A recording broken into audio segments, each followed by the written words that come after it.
नमस्कार, India voice देख रहे हैं आप और मैं हूं आपके साथ शिवम दुबे। इंडिया वॉइस के खास प्रोग्राम खबर दिन भर में आप सबका स्वागत है। रुक करेंगे खबरों की ओर। आपको बता दें कि कांग्रेस की राष्ट्रीय गठबंधन समिति ने दिल्ली में समाजवादी पार्टी के नेताओं के साथ बैठक की है। बैठक मुकुल वासनिक के आवास पर हुई। वहीं बैठक में सलमान खुर्शीद, अशोक गहलोत, आराधना मिश्रा, मोना मौजूद रहे। बैठक के बाद दोनों ही पार्टियों के नेताओं के बयान सामने आए हैं। समाजवादी पार्टी के सांसद रामगोपाल यादव ने कहा कि अब मंजिल दूर नहीं।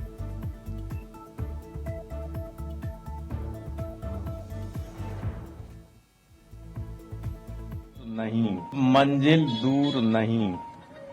क्या समझे? अब मंजिल दूर नहीं। कितनी सीटें सर कितनी का? दोनों मिलके 80 पे लड़ेंगे। कब तक फैसला होगा? कितनी दिन किसी क्षण कभी दूर नहीं है, बहुत जल्दी हो जाएगा। लेकिन सपा कितने पे लड़ेगी? दोनों मिलके 80 सीटों पर लड़ेंगे। शीघ्र ही 80 सीटों पर हम दोनों का फैसला होने वाला है। सर, कांग्रेस पार्टी कितनी सीटें मांग रही है? ये आप मत पूछिए, जब आ जाएगा सामने तो आपको पता चल। अयोध्या में 16 जनवरी से शुरू हुए प्राण प्रतिष्ठा अनुष्ठान का गुरुवार 18 जनवरी को तीसरा दिन है। रामलला की मूर्ति गर्भगृह में पहुंच चुकी है। इसकी स्थापना राम यंत्र पर होगी। इससे पहले 17 जनवरी को गर्भगृह में स्थापित होने वाली रामलला की 200 किलो वजन की नई मूर्ति को जन्मभूमि मंदिर परिसर लाया गया था। तो वहीं इस दौरान मूर्ति को परिसर भ्रमण कराना था, लेकिन मूर्ति भारी होने के कारण इसकी जगह रामलला की 10 किलो की चांदी की मूर्ति परिसर में घुमाई गई। इस बीच ज्योतिष पीठ के शंकराचार्य अविमुक्तेश्वरानंद ने कहा कि मुख्य वेदी पर रामलला विराजमान की ही प्राण प्रतिष्ठा होनी चाहिए। स्वयंभू प्रतिमा की जगह दूसरी मूर्ति स्थापित नहीं की जा सकती।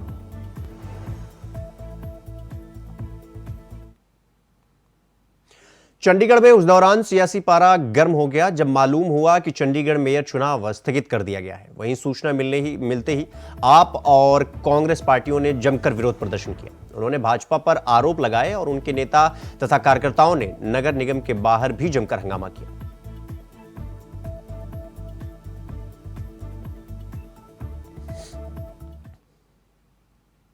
खबरों में आगे बढ़ेंगे। आपको बता दें कि सुप्रीम कोर्ट के आदेश के अनुसार वाराणसी के ज्ञानवापी स्थित झील वजूखाना की सफाई 20 जनवरी को होगी। इसके लिए सुबह 9 बजे से 11 बजे तक का समय निर्धारित किया गया है। यह निर्णय गुरुवार को जिलाधिकारी एस राजलिंगम की अध्यक्षता में हिंदू पक्ष, अंजुमन इंतजामिया, मस्जिद कमेटी और पुलिस अफसरों की बैठक में लिया गया। आपको बता दें कि श्री काशी विश्वनाथ धाम में हुई बैठक में निर्णय लिया गया कि सुप्रीम कोर्ट के आदेशानुसार दोनों पक्ष के 2-2 प्रतिनिधि सील वजूखाना की साफ सफाई के दौरान मौजूद रहेंगे।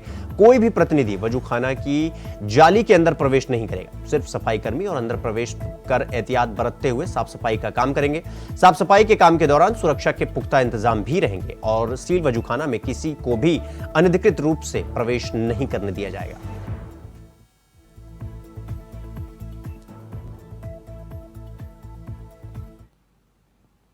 अगली खबर लखनऊ से है, जहां केंद्रीय मंत्री का अपहरण करने की नाकामयाब कोशिश करने का मामला सामने आया है। आपको बता दें कि केंद्रीय मंत्री साध्वी निरंजन ज्योति को किडनैप करने का प्रयास किया गया। बता दें कि एयरपोर्ट से आते समय एक ढाबे पर केंद्रीय मंत्री का काफिला रुका हुआ था। तभी अचानक से पहुंचे कुछ अज्ञात व्यक्तियों ने साध्वी निरंजन ज्योति का अपहरण करने का प्रयास किया, लेकिन सुरक्षा बलों ने अपहरणकर्ता को पकड़कर पुलिस के हवाले कर दिया। तो वहीं केंद्रीय मंत्री के ड्राइवर की तहरीर पर थाना बंतरा में एफआईआर दर्ज कर आगे की कार्रवाई शुरू कर दी गई।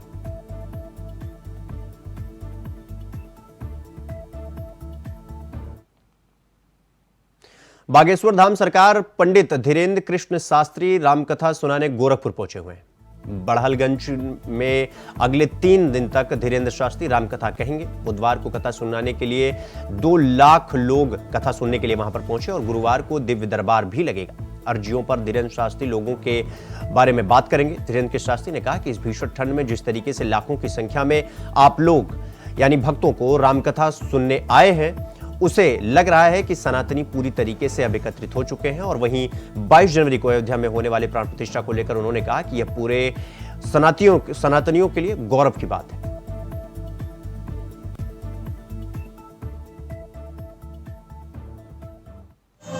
किसी पार्टी का विषय नहीं है, ये प्रत्येक हिंदुत्व का विषय है। महाराज जी, देखा जाता है कि 22 तारीख को प्राण प्रतिष्ठा है, वो भी सरयू नदी के किनारे, और आप भी सरयू नदी के किनारे जो कथा कह रहे हैं। और हम सरयू पारी भी हैं। यह संयोग है, भगवत कृपा है कि हमको सेवा करने का सौभाग्य मिला और प्रभु श्री सीताराम जी की दया से और बड़हलगंज में हमारे प्रिय राहुल जी द्वारा दिव्य कथा करवाई जा रही है। लाखों लोग इस ठंड में, ठंड का भी असर श्रद्धा और भावना पर नहीं पड़ा है और वर्तमान में शीतलहर से ज्यादा राम लहर पूरे भारत में। खबरों में आगे बढ़ेंगे। आपको बता दें कि 25 जनवरी को प्रधानमंत्री नरेंद्र मोदी बुलंदशहर का दौरा करेंगे, तो वहीं दौरे को लेकर मंत्री अरुण सक्सेना और कमिश्नर ने जनसभा स्थल का निरीक्षण किया और साथ ही प्रशासन अधिकारियों ने नवादा गांव के फायरिंग सेंटर चोला क्षेत्र के निरीक्षण के लिए डेरा डाला। आपको बता दें कि 21 जनवरी को सीएम योगी आदित्यनाथ भी जनसभा स्थल का निरीक्षण करने जाएंगे।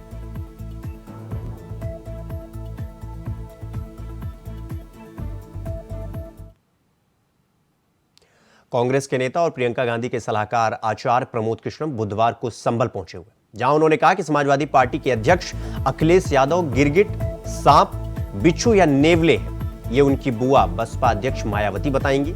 जिसके साथ ही उन्होंने कहा कि कभी कभी एआईएमआईएम अध्यक्ष असदुद्दीन ओवैसी के अंदर मोहम्मद अली जिन्ना की रूह आ जाती है।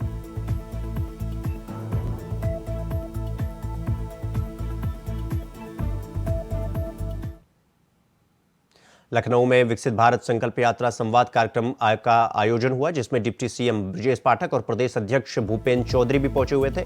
वहीं प्रधानमंत्री मोदी ने वीडियो कॉन्फ्रेंसिंग के माध्यम से विकसित भारत संकल्प यात्रा के लाभार्थियों से लाइव संवाद किया। आपको बता दें कि कार्यक्रम का आयोजन मोतीलाल नेहरू पार्क में किया गया।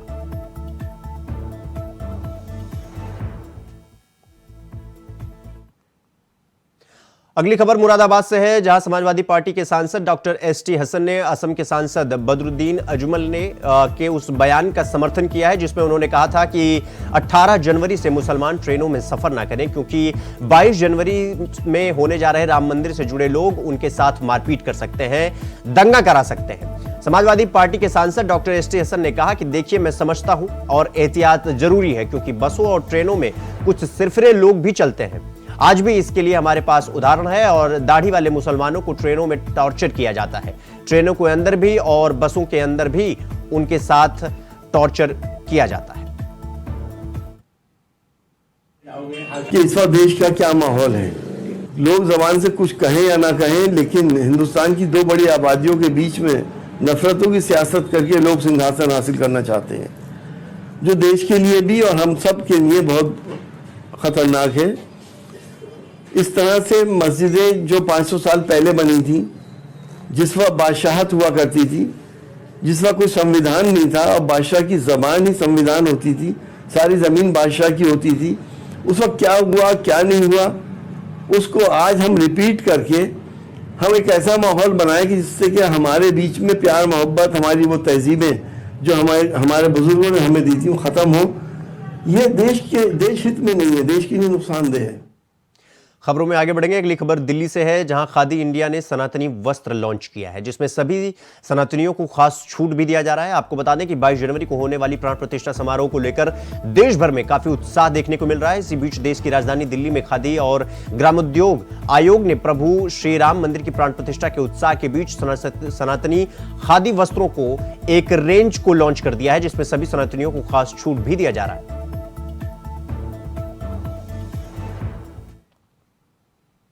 लोकसभा चुनाव सिर पर है, ऐसे में पुराने वोट बैंक को फिर से हासिल करने के लिए कांग्रेस बेताब दिख रही है और जगहों जगहों पर सम्मेलन भी कर रही है। बता दें कि इस कड़ी में गुरुवार को मिर्जापुर में कांग्रेस का सामाजिक न्याय महासम्मेलन का आयोजन किया गया, जहां इस महासम्मेलन में भाग लेने कांग्रेस के राज्यसभा सांसद राजमणि पटेल पहुंचे और जनसभा को संबोधित करते हुए केंद्र व यूपी की भाजपा सरकार पर जमकर हमला बोला। उन्होंने कहा कि कौन है बीजेपी या कौन है मोदी जो हमें धर्म के खिलाफ बोलने से रोक रहे हैं। उनका विरोध तो शंकराचार्य भी कर रहे हैं। धर्म का ठेकेदारी करना दुर्भाग्यपूर्ण है। हमारे पंडित जब हमें कहेंगे तब हम अयोध्या दर्शन करने जाएंगे।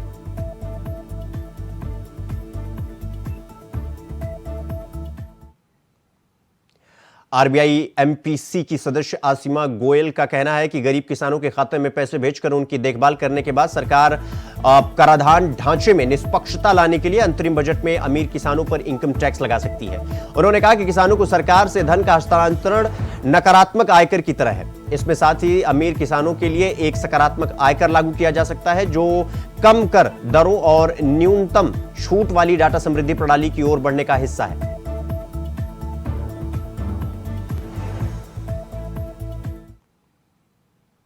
अगली खबर फिरोजाबाद से है, जहां गैंगस्टर संतोष उर्फ पप्पू पर बड़ी कार्रवाई की गई है। आपको बता दें कि थाना नगला खंगर के क्षेत्र में अंतर्गत स्थित नगला बाग में गैंगस्टर संतोष उर्फ पप्पू की चल रही चल और अचल संपत्ति कुर्क करने की कार्रवाई की गई। तो वहीं जिलाधिकारी डॉक्टर उज्जवल कुमार के आदेश, वरिष्ठ पुलिस अधीक्षक सौरभ दीक्षित के निर्देशन व अपर पुलिस अधीक्षक ग्रामीण रणविजय सिंह के पर्यवेक्षण में एसडीएम सिरसागंज विवेक राजपूत, तहसीलदार नवीन कुमार, सीओ राकेश वशिष्ठ, प्रभारी निरीक्षक सिरसागंज उदयवीर सिंह मलिक, प्रभारी निरीक्षक आराव योगेंद्र पाल सिंह और प्रभारी नगला खंगर अजीत कुमार की मौजूदगी में पुलिस के द्वारा 9,92,06,236 रुपए की संपत्ति को कुर्क किया गया।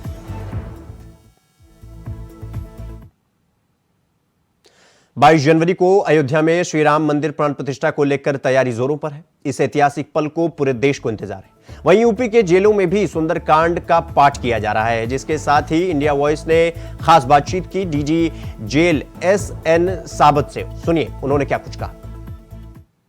22 जनवरी को अयोध्या में श्री राम की प्राण प्रतिष्ठा का कार्यक्रम आयोजन किया गया है और इसके पहले जेल में सुंदर पाठ भी किया जा रहा है और बंदियों को कंबल वितरण भी कार्यक्रम किया जा रहा है। सबसे अहम बात यह है कि प्राण प्रतिष्ठा को लेकर जेल की तरफ से, जेल प्रशासन की तरफ से क्या तैयारी की गई? हमारे प्रदेश के समस्त कारागार में सुरक्षा का जो व्यवस्था है उसको काफ़ी मजबूत किया गया है। उसके साथ साथ जो हमारे टेक्नोलॉजी एप्लीकेशन है उसको पुनः चेक किया जा रहा है। आने जाने लोगों पर खबर फिरोजपुर से है, जहां फिरोजपुर एसटीएफ रेंज ने हेरोइन की बड़ी खेप के साथ एक आरोपी तस्कर को गिरफ्तार किया है। उसके कब्जे से टीम ने 7 किलो हेरोइन बरामद की है, जिसकी कीमत अंतर्राष्ट्रीय बाजार में 49 करोड़ रुपए बताई जा रही है। आरोपी की पहचान सुखवंत सिंह के रूप में हुई है। उस पर एसटीएफ थाना SAS नगर में NDPS एक्ट के तहत मुकदमा दर्ज कर लिया गया है। गिरफ्तारी की जानकारी देते हुए एसटीएफ डीएसपी राजवीर सिंह ने बताया कि आरोपी पाकिस्तान से ड्रोन के जरिए हेरोइन की खेप मंगवाता था।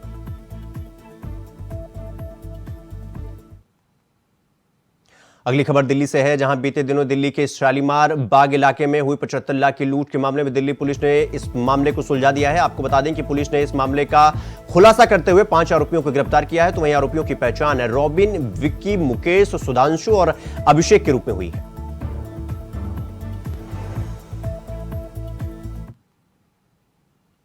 अगली खबर अलीगढ़ से है, जहां अखिल भारतीय विद्यार्थी परिषद के कार्यकर्ता व छात्रों ने अवैध कोचिंग संचालकों के खिलाफ कार्रवाई की मांग को लेकर एसडीएम सिटी कार्यालय का घेराव किया। आपको बता दें कि एटीएम सिटी कार्यालय के अंदर जमीन पर बैठकर एबीपी कार्यकर्ता जमीन पर बैठकर प्रदर्शन कर रहे हैं। तो वहीं एबीवीपी कार्यकर्ताओं का आरोप है कि हम अपनी मांगों को लेकर एसडीएम सिटी को 3 बार ज्ञापन दे चुके हैं, लेकिन एसडीएम की तरफ से अभी तक कोई कार्रवाई नहीं की गई। अगली खबर फतेहपुर से है, जहां भाजपा नेता के समर्थकों ने जमकर यातायात के नियमों का धज्जियां उड़ा दिया। आपको बता दें कि एक स्वागत समारोह में जुलूस निकाला गया था, जहां कार्यकर्ता कार के बाहर लटके हुए दिखाई दिए। जहां पूरे जुलूस के दौरान गाड़ियों में हूटर बजता रहा और पूरे सड़क पर भीषण जाम लग गया, जिससे राहगीरों को भारी परेशानियों का सामना करना पड़ा। 22 जनवरी को होने वाले श्री राम मंदिर प्राण प्रतिष्ठा को लेकर पूरा देश राममय हो चुका है। हर कोई भगवान श्री राम के रंग में रंगा हुआ नजर आ रहा है। इस अवसर पर प्रधानमंत्री नरेंद्र मोदी के आह्वान पर पूरे देश के मंदिरों और धार्मिक स्थलों में साफ सफाई का अभियान चलाया जा रहा है। इसी कड़ी में प्रभु श्री राम मंदिर प्राण प्रतिष्ठा के अवसर पर आज कैबिनेट मंत्री कंवर पाल गुर्जर द्वारा भाजपा नेताओं और कार्यकर्ताओं के साथ प्राचीन श्रीखेड़ा मंदिर, जगाधरी और श्री गौरी शंकर मंदिर परिसर में सफाई अभियान चलाया गया।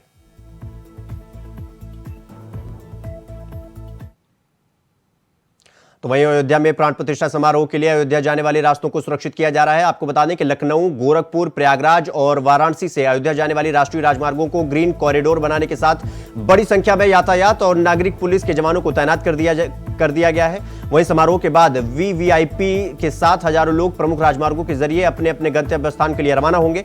इसके लिए दृष्टिगत लखनऊ और आसपास के जिलों में 21 से 22 फरवरी को ग्रीन कॉरिडोर की व्यवस्था की जा रही है। आसपास के जिलों में एयरपोर्ट तक के रास्तों पर यातायात के द्वारा सुरक्षा बंदोबस्त भी चाक चौबंद किए जा रहे हैं।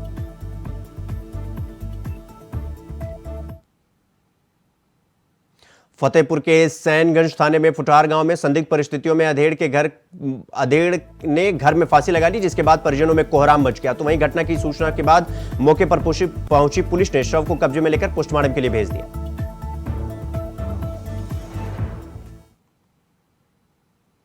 खबरों में आगे बढ़ेंगे। अगली खबर गाजीपुर से है, जहां नशे की खेप का एक पूरा जत्था बरामद हुआ है। आपको बता दें कि पूर्वांचल के विभिन्न जिलों में स्वाट व थाना जमानिया की संयुक्त पुलिस टीम द्वारा एक अभियुक्त के पास से एक 4 पहिया वाहन महिंद्रा XUV 500 व 47 किलो 500 ग्राम नशे की खेप के साथ गिरफ्तार की गई।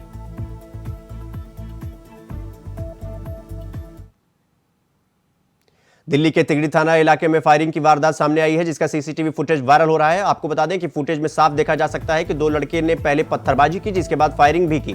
वहीं फायरिंग के बाद दोनों युवक मोटरसाइकिल लेकर फरार हो गए। तो दक्षिण दिल्ली के डीसीपी ने जानकारी देते हुए बताया कि एक बदमाश को हिरासत में ले लिया गया है और पूछताछ के बाद कानूनी कार्रवाई की जाएगी।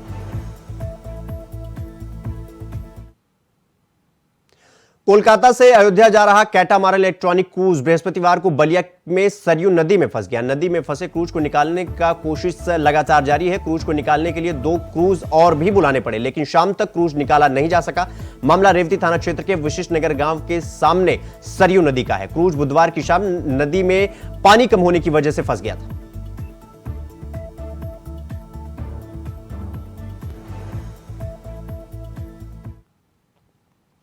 अगली खबर हरदोई से है, जहां मोबाइल शॉप सहित 3 चोरी की घटनाओं को पुलिस ने खुलासा किया है। आपको बता दें कि 4 शातिर चोरों को गिरफ्तार कर चोरी किए हुए माल को बरामद कर लिया गया है। तो वहीं चोरों के पास से मोबाइल फोन, चार्जर सहित पायल, बर्तन भी बरामद हुआ है। तो वहीं सीसीटीवी फुटेज के आधार पर पुलिस ने इस पूरी घटना का खुलासा किया।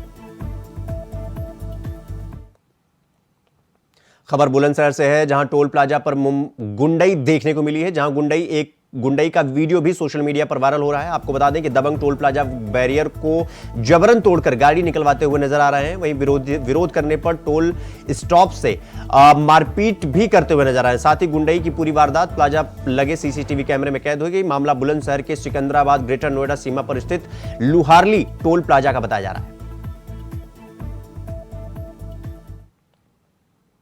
खबरों में आगे बढ़ेंगे। अगली खबर जालंधर से है, जहां सेंट सोल्जर स्कूल में प्रिंसिपल की आपत्तिजनक फोटो वायरल होने के बाद आज स्कूल में पढ़ रहे बच्चों के माता पिता ने स्कूल के बाहर जमकर प्रदर्शन किया। आपको बता दें कि उनका आक्रोशित परिजनों का कहना था कि जिस स्कूल का प्रिंसिपल इस तरीके से हरकतें करता हो, उस स्कूल के बच्चों का क्या होगा, उस स्कूल के बच्चों को शिक्षा क्या मिलेगी। तो वही स्कूल मैनेजमेंट ने प्रिंसिपल को सस्पेंड कर दिया है और जो टीचर्स के साथ तस्वीर वायरल हुई थी उन्हें छुट्टी पर भेज दिया गया है। मैनेजमेंट का कहना है कि अभी इस मामले में हम जांच पड़ताल कर रहे हैं।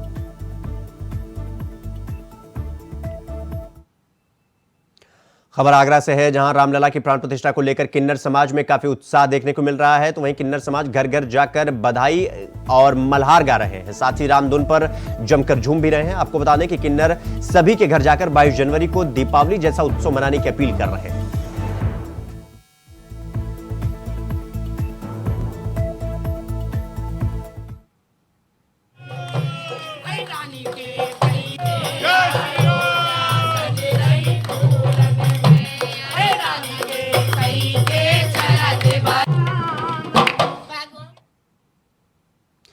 अगली खबर नोएडा से है, जहां नोएडा प्राधिकरण पर किसानों ने तालाबंदी कर हजारों की तादाद में विरोध प्रदर्शन किया। आपको बता दें कि नोएडा प्राधिकरण के बाहर सैकड़ों की तादाद में एकत्रित हुए किसान भारी विरोध प्रदर्शन कर रहे हैं। तो वहीं किसानों ने नोएडा प्राधिकरण को चारों तरफ से घेर कर गेट की तालाबंदी कर दी और उनका यह कहना है कि जब तक हमारी मांगें स्वीकार नहीं की जाएंगी, इसी तरीके से प्रदर्शन निरंतर चलता रहेगा।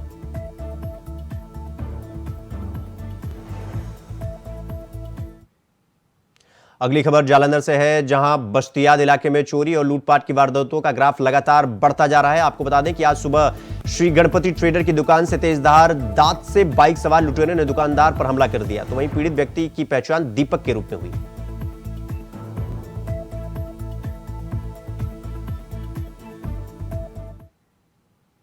अगली खबर सिरसा से है, जहां सांसद सुनीता दुग्गल का बड़ा बयान सामने आया है, जहां उन्होंने कहा कि अशोक तंवर अगर भाजपा में शामिल होते हैं तो उनका स्वागत है। आगे उन्होंने यह भी कहा कि आम आदमी पार्टी में रहकर अशोक तंवर जनता की सेवा नहीं कर पा रहे थे।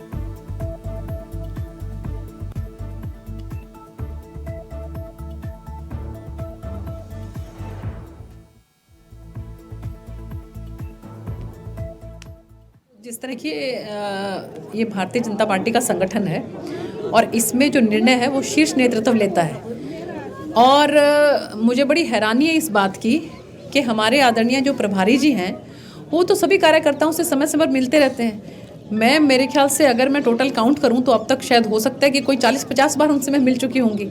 तो ऐसे उसमें जो है जो जिस तरह की आप बात कर रहे हैं, तो ये बड़ा एक मुझे भी अजीबोगरीब लगा कि अगर हम संगठन मंत्री जी से, हमारे प्रभारी जी से, हमारे प्रदेश अध्यक्ष जी से, हमारे मुख्यमंत्री जी से एक सांसद होने के नाते हम मिलेंगे अगर, तो क्या उसका जो है कुछ ना कुछ इस तरह का मतलब निकाला जाएगा।